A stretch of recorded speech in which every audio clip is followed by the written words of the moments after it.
목사님, 그렇다면 우리나라가 선진국에 들어섰다고 하는데 정말 목사님이 보시기에도 선진국 대열에 들어선 것 같습니까? 그런 면에서 우리가 지금 선진국이라고 샴페인을 터뜨리는 것이 온당한가?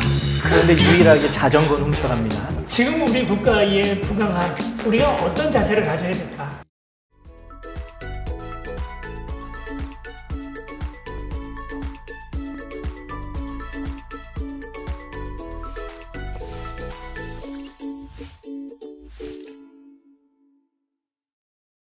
안녕하세요. 나라를 걷는 교회를 섬기고 있는 김재현 목사입니다. 정영준 목사입니다.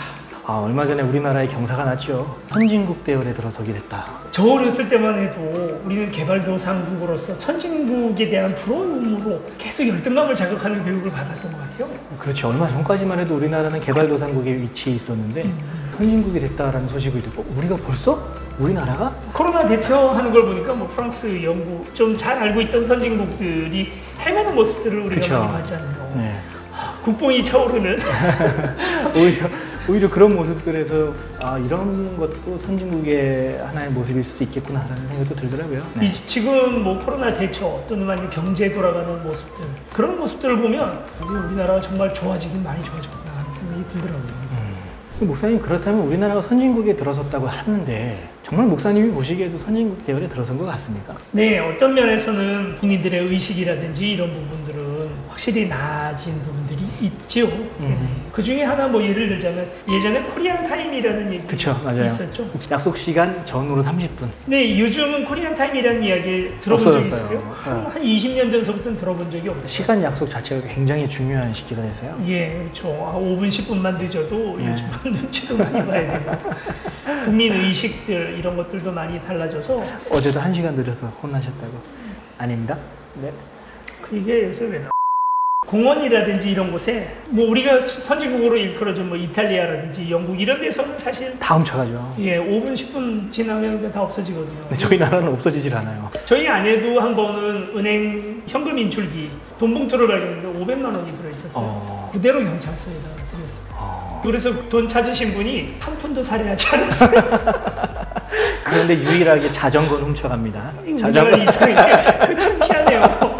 여러 면에서 많이 좋아진 부분들은 있죠. 분명히 있지만 페이스북에서 어떤 분이 선진국 되던 그날 글을 썼는데 굉장히 공감할 만한 이야기를 쓰신 거예요. 경제적으로는 우리가 선진국이 된 게 맞지만 과연 우리가 노동자들에 대한 권익 같은 것들이 제대로 지켜지지 못하고 그런 것들에 대해서 주장하는 것들을 빨갱이로 취부하는 그런 정도의 수준, 그리고 언론 신뢰도, 판사들 재판하는 것에 대한 신뢰도, 사법 신뢰도, 입법 신뢰도, 이런 것들이 바닥을 치고 있는 이 나라, 그리고 또 교육열이 너무 높고 청소년들의 행복지수가 바닥을 치고 있는 이런 나라, 과연 그런 면에서 우리가 지금 선진국이라고 샴페인을 터뜨리는 것이 온당한가?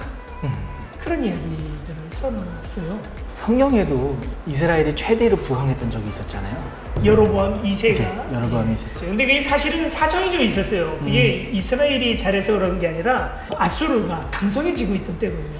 그래서 북이스라엘하고 경쟁 관계에 있었던 아람이라는 나라가 그러니까 풍전등화에 코앞에 있었던 거예요. 아람이 망해가니까 북이스라엘이 상대적으로 커진 거거든요. 그러니까 곧 그 위기는 아람을 넘어서서 북이스라엘에게도 순망치안이라는 얘기를 하잖아요. 오게 될 위기인데 여로보암 2세 때는 그게 지가 잘해서 그런 줄로 알고 있었던 거죠. 지금 우리 국가에 부강한 이런 부분들에 대해서 우리가 어떤 자세를 가져야 될까? 마냥 국뽕이 차올라서 자부심을 가지고 살아가는 것이 1등 시민의 자세일까? 생각해보는 거예요. 크리스찬은 그렇게 살면 될까? 저는 크리스천이라면 우리가 선진국의 대열에 들어섰다라는 건 어느 정도 국제사회에 대한 책임도 함께 갖게 됐다 라는 마음으로 갔거든요. 뭐 환경 문제라든지, 그렇죠. 아니면 전 세계 평화에 대한 문제, 아니면 빈곤에 대한 문제라든지. 우리나라 9시 뉴스를 보면 너무 지나치게 우리나라 뉴스만 나와요. 그렇죠. 세계가 맞아요. 어떻게 돌아가는지에 대해서 전혀 관심이 없고, 어딘가엔 기아도 있고, 어딘가에 홍수나 지진의 문제도 있고, 환경에 대한 문제도 너무나 심각한데, 요즘 이제 환경 문제에 대해서는 좀 관심이 고조되고 있는 이유가 지금 우리가 덥거든요. 그렇죠. 지금 당장 우리한테 영향을 미치고 있으니까 관심을 가기 시작하는 거죠. 그렇죠. 그렇지 않으면 도통 관심이 없는 오물한 개구리 같은 우리의 시야도 좀 문제가 있죠. 이제는 우리도 시야를 넓혀서 지구 전체에 대한 관심으로, 지구 전체에 대한 책임으로 한 발짝씩 나아가야 되지 않을까 하는 생각이 듭니다. 교회 안에도 마찬가지인 것 같아요. 교회의 신앙도 이제는 내 개인의 문제로만 신앙의 문제를 계속 다가가고 있다는 생각이 많이 들거든요. 그리고 우리 교회, 우리 기독교만 관심을 갖기 시작했다면 이젠 교회도 이 영역을 넓혀야 되겠다.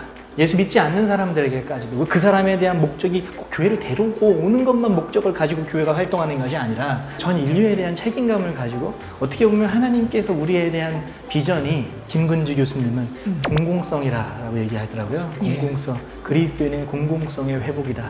저는 그 말에 굉장히 공감을 하거든요. 우리가 나만 위한 사람이 아니라 다른 사람을 위한 사람으로 기독교인이 좀 성장해야 되지 않을까, 신앙이. 개도국일 때는 그럴 수밖에 없었어요. 그쵸. 내가 내 먹고 사는 문제만 해결하기도 많이 헉헉거리던 그런 시절이었다면 정말 선진국이라면 점점 더 그렇게 우리가 그동안 혜택받은 것도 많았거든요. 그렇죠. 개도국일 때 우리나라에서 벌어지게 되는 여러 고아들, 많은 선진국들이 그 아이들을 또 같이 키워줬어요. 그리고 지원을 받았던 부분들도 굉장히 많았었죠. 이제 우리가 선진국이라면 선진국은 그저 자부심으로 끝나는 것이 아니라 이제 우리가 그걸 다시 되갚을 때가 되지 않았나 하는 거예요. 네. 또 하나는 크리스찬으로서 성경이 우리에게 말하는 바는 확연합니다. 혈연, 민족 이런 것들을 넘어서 극복해서 인류 박애의 정신으로 나가는 거거든요.